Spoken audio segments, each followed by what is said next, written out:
लोकसभा में नेता प्रतिपक्ष और कांग्रेस सांसद राहुल गांधी ने शिक्षा मंत्री धर्मेंद्र प्रधान को लेकर बड़ा हमला बोला है। नीट यूजी 2026 पेपर लीक और सीबीएसई के ऑन स्क्रीन मार्किंग सिस्टम से छात्रों को होने वाली परेशानी को लेकर राहुल गांधी ने हमला बोला है। उन्होंने आरोप लगाते हुए कहा कि शिक्षा मंत्रालय अब आपदा विभाग बन गया है। वहीं भाजपा नेता सैयद शाहनवाज हुसैन ने बताया कि राहुल गांधी बच्चों के कंधे पर राजनीति करना चाहते हैं। उन्हें पता होना चाहिए कि नीट पेपर लीक मामले में सरकार कार्रवाई कर रही है।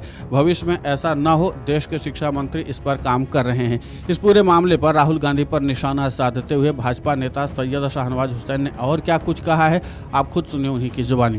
देखिए, राहुल गांधी मौके के तलाश में रहते हैं और जिस तरह की वो सियासत कर रहे हैं, अब बच्चों के कंधे पर वो अपनी राजनीति करना चाहते, वो बच्चों के कंधों का उपयोग करना चाहते। उनको मालूम होना चाहिए कि नीट की जो पेपर लीक हुआ है उस पर सरकार पूरी तरह कार्रवाई कर रही है। आइंदा ऐसा न हो, इसके लिए पूरा आश्वासन देश के शिक्षा मंत्री धर्मेंद्र प्रधान ने दिया है। वो इस पर काम कर रहे हैं और बच्चों के लिए कौन सा कोर्स इंट्रोड्यूस होगा, क्या ये विपक्ष के नेता से पूछ के होगा? किस तरह की बातें कर रहे हैं वो?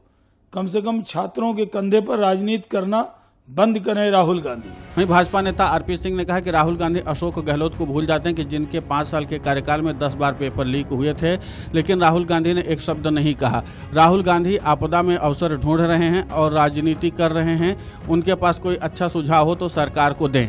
इस पूरे मामले पर राहुल गांधी पर निशाना साधते हुए भाजपा नेता आरपी सिंह ने और क्या कुछ कहा है, आप खुद सुनिए उन्हीं की जुबानी। राहुल गांधी अशोक गहलोत को भूल जाते हैं।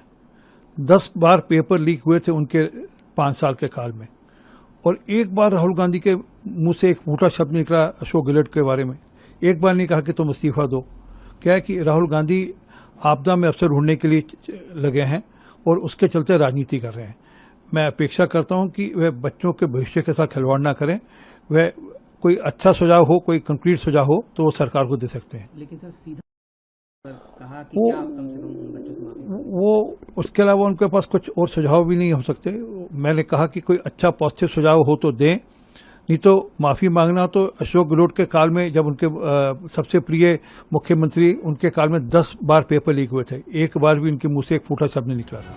वहीं राहुल गांधी ने एक्स पर एक पोस्ट करते हुए लिखा कि पहले नीट पेपर लीक जिससे 22 लाख छात्र प्रभावित हुए, फिर सीबीएसई के 12वीं के छात्रों को एक खराब ओएसएम सिस्टम के कारण उम्मीद से कम नंबर मिले, जिससे कई छात्रों को कॉलेज में दाखिला नहीं मिलेगा। अब सीबीएसई 9वीं के लाखों छात्रों से अचानक 1 जुलाई से एक नई भाषा सीखने को कह रहा है, जबकि न तो कोई शिक्षक है और ना ही किताबें हैं। अब इस पूरे मामले को लेकर के सियासी पारा हाई हो चुका है और लगातार सत्ता पक्ष या विपक्ष दोनों एक दूसरे पर हमला बोल रहे हैं।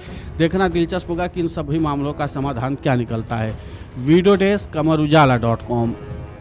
अगर आप ये वीडियो YouTube पर देख रहे हैं तो हमारे चैनल को सब्सक्राइब कर बेल आइकन दबाएं, और Facebook पर देख रहे हैं तो हमारे पेज को लाइक करें।